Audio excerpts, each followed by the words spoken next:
So my talk today is for designing for 0 pixels. So this screen right here is about hex code. So when I was doing my undergrad in India, they taught us assembly programming. And what you can notice over here basically is that you have to write in hex code. That's like one of the basics, like a little bit higher than binary language that the computer can understand.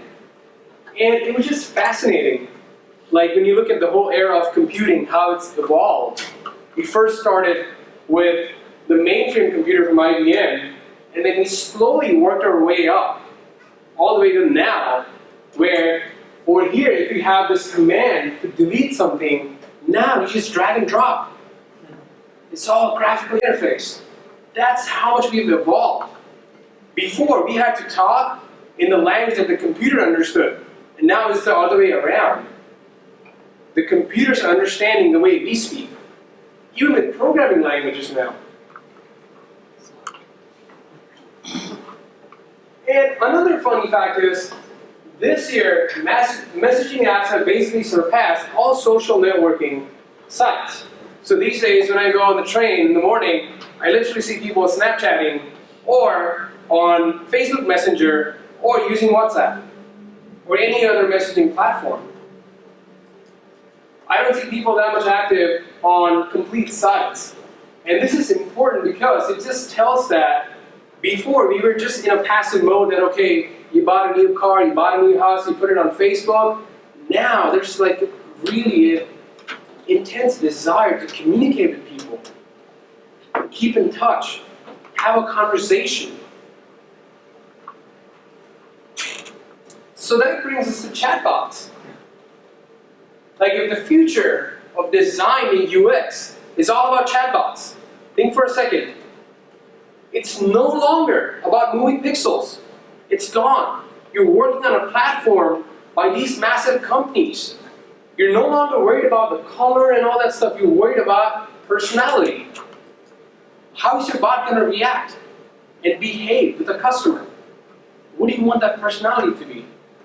If Jay had a bot, it would be so insane, it would be funny, it would like keep you on the go. But if I wanted to create a bot for a big organization, it would be very, formal. So depending on that, the second thing is how do we put in a human touch to it? So it doesn't feel like, okay, I'm just talking to a robot with pre-programmed responses. I want it to feel a little bit interconnected to me, personalized. For me, as a human being, the words, they're going to have a huge impact. So, we're going to do a small exercise.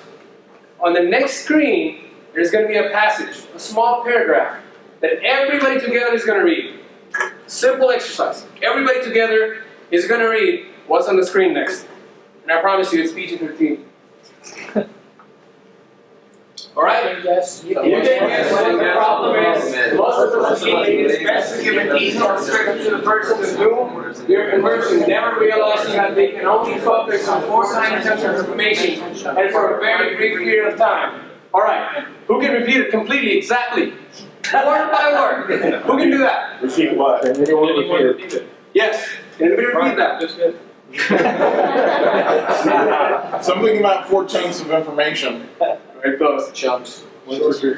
So I'm reading this amazing book, Words Can Change Your Brain. And what the author was saying is that at any given time in our active conscious memory, you can only remember 4 tiny chunks for up to 30 seconds, and then you unload them. Then you go to the next one. And this is phenomenal. Let's do an experiment right now. There's so many people in front of me. There's so many tiny details. Like Ken's got that amazing t-shirt with all those colors. Somebody's looking at their phone. Somebody's watching me. And there's so many tiny details. Like, his shoes right there. What color are they? There's so much information that if we paid attention, our brain would just fry out. So what our brain does is it just puts a word to describe this experience. Meter poop.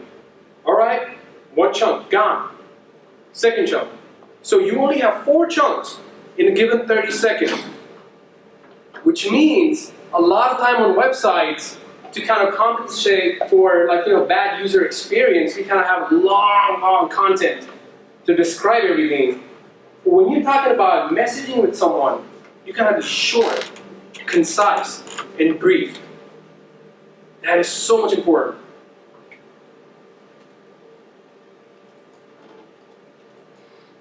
So, I was messing around with a bunch of bots, trying to see what people are doing in the space. And this is one of the most coolest bots I've come across, Poncho. And I basically recorded my whole interaction with Poncho. And I want all of you guys to experience the amazing feeling I had after talking to Poncho. And how I became friends with Poncho.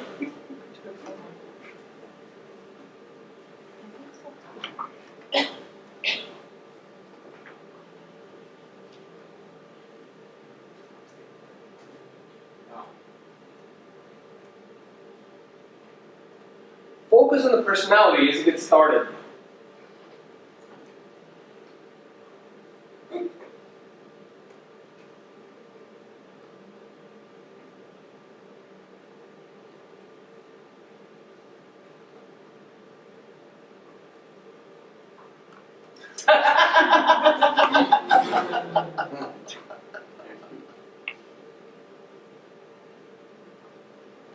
I'm not a fast typer.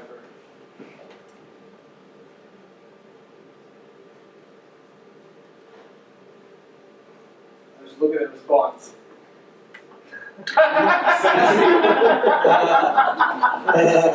Where do you really live?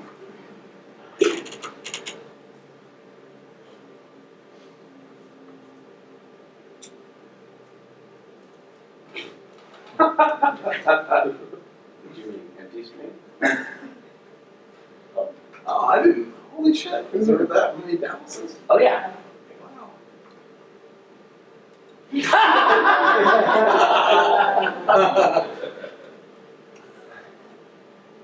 Must have been early in the morning.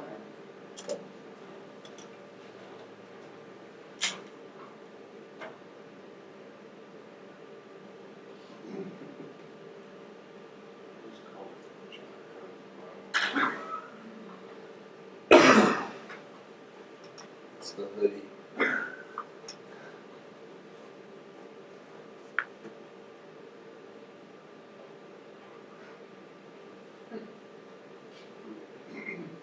So basically what I was realizing is that there are still some areas where the bot still struggles. Sure. Like understanding normal conversation. Like what I would mean to you, just like the way we phrase sentences, we have context. The bot sometimes struggles with it. Either it has to have a program response, or the AI has to train it. Like in the example when I said 10 minutes after 9, it understood that, okay. But still there are cases where I'm complimenting it and it's still not able to understand that. So basically in my talk, I'm exploring in the future where pixels don't matter and we're designing for chatbots. What are some of the key concepts we should keep in mind as we evolve towards that? And not just because when we go into this realm, our words matter, our conversations matter. So the conversations we have offline are the same ones we're going to be subconsciously designing here. So no longer can we just hide behind screens and just hope that our pixels will speak for us. We need to transform ourselves, the way we talk to people, talking concisely. And the biggest thing I've been trying to transform myself is speaking slowly. Because I'll give you an example of how fast I speak in my local dialect in Hindi. क्या कर रहे हो लोग यहाँ पे जा रहे हो यहाँ से जाने वाले यहाँ से लोग घर जाने वाले घर में जाके भाई को फोन करो बेटे से बात करो At that pace, when I talk in English, as a ESO, I have to talk slowly. And in my mind, I'm just like bar, I'm like, I am talking to you so slowly. That's like the speed at which is going in my brain. But, so I really hope you guys join me on September 9 at 1 p.m. at Big Design to see the full talk.